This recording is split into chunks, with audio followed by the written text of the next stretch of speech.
Hi guys, welcome to the Shape Game. I'm your host, William. Can you host something when it's just you? I think you can. If you couldn't tell from today's title, today is going to be talking about depression, suicide, and my cancer diagnosis. So please, if you're triggered or not in a bad way, but just like if that stresses you out or might make you emotional in bad ways, make sure you're well informed going in. I'll talk about attempted suicide and stuff like that with my life, and make sure you're informed about that before we go in. Just so I don't scare anybody away or get people emotional unintentionally. So, but I'm putting this out there because people have been asking, family and friends and viewers, how I'm so positive throughout literally a terminal illness, brain cancer, GBM grade 4. You can check out my diagnosis story down below if you're here for other reasons. But yeah, people are wondering how I'm so happy, how I'm so positive. And minus the first day I got the diagnosis, I've really never gotten emotional about it. I've got upset with family members maybe for saying crazy things, but besides that, I haven't been upset with the illness itself or the process, except for waiting rooms. I really hate waiting rooms. Besides that, I've been pretty good. And we'll go back a few years to why I got this way, because I haven't always been able to handle crazy situations like brain cancer with such ease. And I'm not saying you have to either. Everyone processes and copes differently, but I really think a positive outlook has helped me and my family immensely, because seeing someone that, like, if you look sick, I think people are going to treat you like you are sick. And I'm not saying that's a bad thing. Some people can't help looking like that. But if you just have happiness and joy around you, it makes it a little easier, for yourself especially. You want yourself to be healthy. You want yourself to be happy. And some days, if you treat yourself like that, I'm sure it's going to feel great, like it felt great for me. Once again, everyone's different, and I'm not telling you my way is the one way. So hopefully that doesn't come across like that. So let's get started. In my late teens, I was pretty depressed. It involved a death of several grandparents within a year and a half of each other. Really close people that had lived with us, or I was just close to personally. That was pretty rough for me, but I was young enough in my early teens that I didn't really understand how to cope with death, but it really hit me. I was a pretty big Christian at the time too, so that affected my view on religion as well, for better or for worse. Most people would argue for worse, because I was like, well, if this world's so great, how come God let 3 of my really close friends and family members die? And so it just kept getting worse and worse. I was homeschooled, which wasn't a problem. I enjoyed it, being with my sisters and at home, but it didn't help in terms of getting dates and making relationships and friends. So I got very awkward around people, and when I would find someone, and I actually ended up being in a long-distance relationship with someone, I got very attached to them emotionally. And since I didn't really have a lot of people to talk to other than family members, it felt nice to have someone to confide in. Only problem was, because that, I used this person as like an emotional crutch, and all the worries and depression I'd built up over the year, I invested in this person. Not like I complained to them all the time, but they were my only source of happiness, which is not healthy. It was a very codependent relationship. This person did similar things with me. They were going through a lot of stuff in their life, so we were both not doing this well. And this went on for about 5 years. By the end of it, my family had no idea I was dating this person, because it was long distance and stuff like that, and I was pretty good at keeping secrets, which is not healthy either. And it ended horribly. I lost this person forever. Not forever, never say never, but they broke up with me, ended up dating someone new the next day. I tortured myself by looking at photos, listening to music that we share, and it was just really rough, and I never fully recovered from that. After that, I was going to school in Dallas, going to college, still depressed, still lonely, and then I found this girl online. Long distance relationship once again. I just didn't learn my lesson. This person lived in Wisconsin, was going to school there. We video chatted, got to know each other. She had just broken up with her boyfriend like a day before we started talking. Really smart move to start dating someone like that. But I really got connected with this person. We connected so well emotionally that I thought, wow, this person might end up being my wife, because growing up that was always told to me that was a very important thing, to get married, have kids, stuff like that. And it was just crazy. It worked out well for the first half, you know. She would fly down to see me, I would fly up to see her multiple times. We'd go on vacations together throughout that year we were dating, and it just felt like, wow, we're putting effort into this. This is what a relationship is. This is really cool. At the end of our first year, I had committed to going to the university she was going to in Wisconsin so that I could be with her. You know, I was like, hey, if we're going to make this work, long distance sucks, I will go to school with you, because I'm not really huge on where I go to school. It's not super important to me. A couple weeks before I was planning to fly out there, she broke up with me. But she said, hey, there's a chance you can get back together with me if you fly up here and start working on yourself and doing school. I believed her.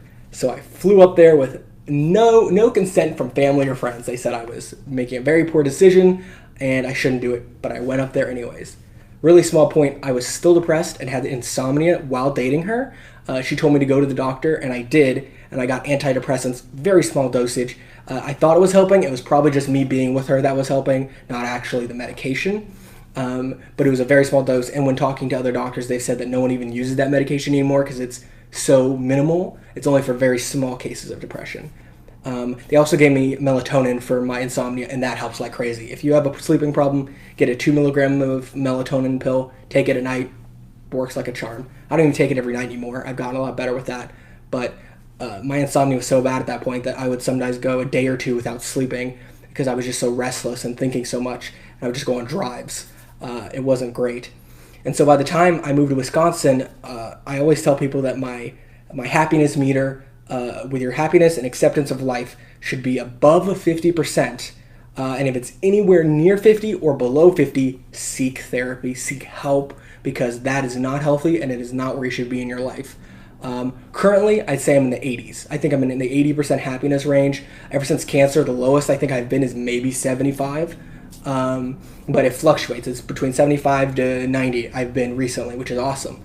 But at that time, when I moved to Wisconsin, I'm pretty sure I was in the low 20s, or even below 20. It wasn't great. I was, the first few days I was just quiet, slept all day, slept all night, didn't talk to anybody. My family came into town and took me back to my family home because they were so worried about me. I just didn't speak to anyone. And the only time I started getting happy and speaking again was when my ex started talking to me, trying to convince me to move to Wisconsin. So, crazy. I met one of my best friends in Wisconsin, though, which was really beneficial to me. And he's the person who kind of saved me. While I was there, it kept getting worse and worse. My ex just stopped talking to me while I was there. I love Wisconsin. I love the snow. I love the cold. I loved my friends while I was there, but I kept getting worse and worse, and I was below 10% a month in of happiness. And I was like, okay, this is not working. This is not good. So I had a friend from a class that knew my ex. And I said, hey, how's my ex doing? And she said, I think she's seeing somebody.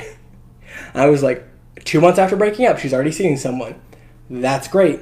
She convinced the guy to move across the United States and is already dating someone. That's great. I love that. That's so amazing. So I talked to my friend and he's like, hey, William, I wanted you to know that I found out she is dating someone. This was about 1 a.m. at night in one of the offices because he worked in the faculty departments. And I just couldn't handle it. I broke down crying. And at that moment in time, I was crying uncontrollably. And I literally was at 2% happiness. Maybe even 0, to be honest.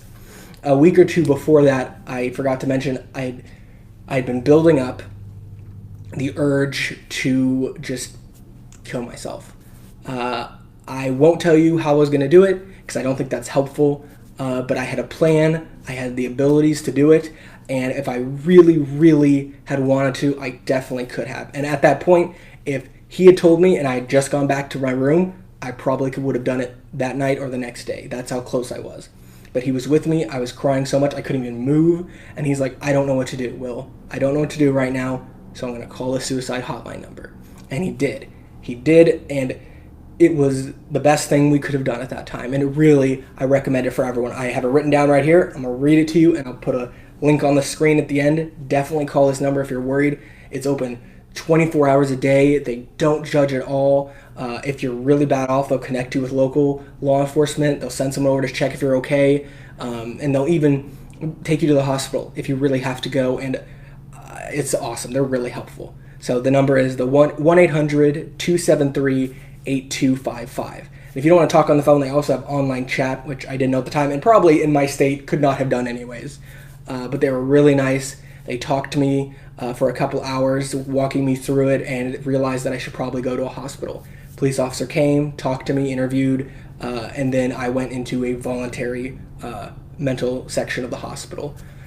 And yeah, that changed my life. That week I was in that hospital. I got happier just being there. I didn't have my phone, didn't have access to the internet. It was crazy. I actually liked not having access to the internet. It was weird, but I kind of liked it. It felt peaceful, because I feel like that didn't help so much sometimes, the internet. Just always checking on things, making sure who was there and who wasn't. And so, yeah, my family freaked out, started calling immediately, checking in on me, calling every day. Almost every family member I had, cousins, uncles, parents, grandparents, sisters, friends. It was crazy. My roommate in the hospital said to me, all right, man, you should not try to kill yourself because, obviously, but he's like, because you have so many people who love and care about you calling you, you have, you should not feel unloved. And that's when it hit me. Not just him saying that, but over the next few months going to therapy and all that stuff, I realized then, wow, I have had a lot of happiness around me. How have I not seen that? Why have I looked to relationships? Why have I looked to other things to bring me happiness? And I realized that I am in control of my own happiness, and not in some cliche, cheesy way, but it really is that simple sometimes. I was depressed and wanted to end my life because I saw no purpose, when I was the one who created purpose. I was the one who chose, hey, I want to talk to my family. Hey, I don't want to talk to my family. Hey, this, hey, that, hey, this, I'm the one who chose what brought me joy and what didn't, and I chose to narrow my gap, my view, narrow it over and over until I had no joy left whatsoever. And so now I'm like, that sucks. Obviously going to therapy helped. By the way, I was also diagnosed with bipolar 2, which is the less extreme of the bipolar stuff. If you're on medication, you won't even notice it really. There's some days if I'm really emotional, I can feel the switch between upset and happy, but it's so rare, especially since I'm on the medication. It really helps, by the way. See a psychiatrist or talk to your therapist if you really want to look into something like that, because you might not even need medication. But I started seeing a therapist. He was incredible. He really helped me work on my problems.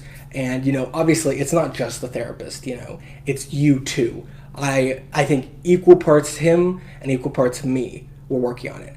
And the reason I was so afraid for so long to tell my parents that I was depressed, because they didn't even know, or tell my parents or family or even a therapist that I was upset, was because I didn't want to admit that my problems were worth working on. I didn't want to admit that I was worth fixing.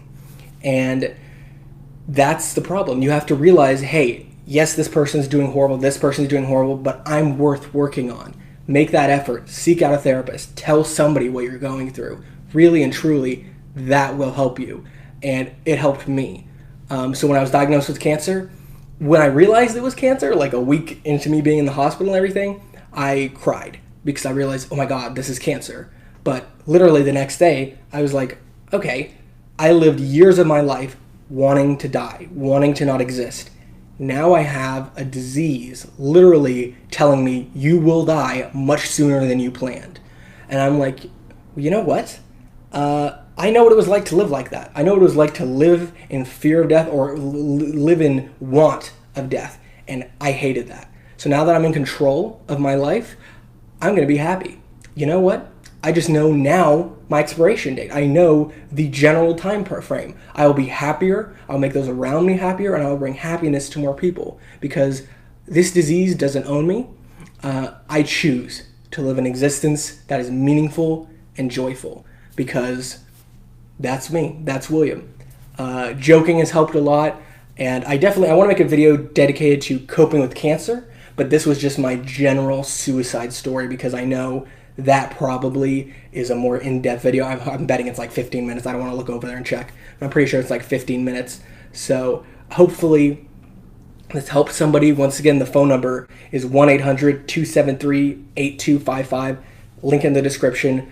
on-screen text, chat with them, call them. They don't judge. It's completely anonymous. It's free. You are worth working on. You are worth being happy.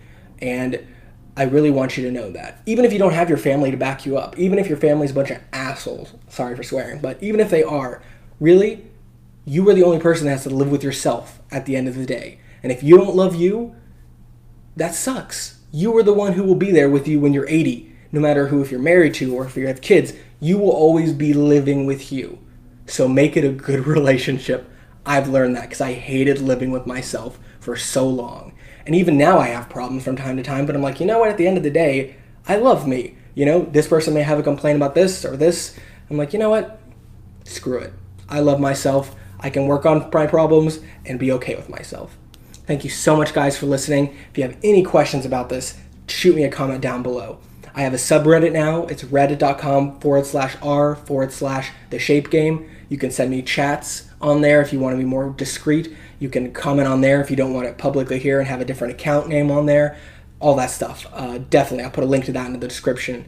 But guys, you are worth it. And thank you so much for watching this video.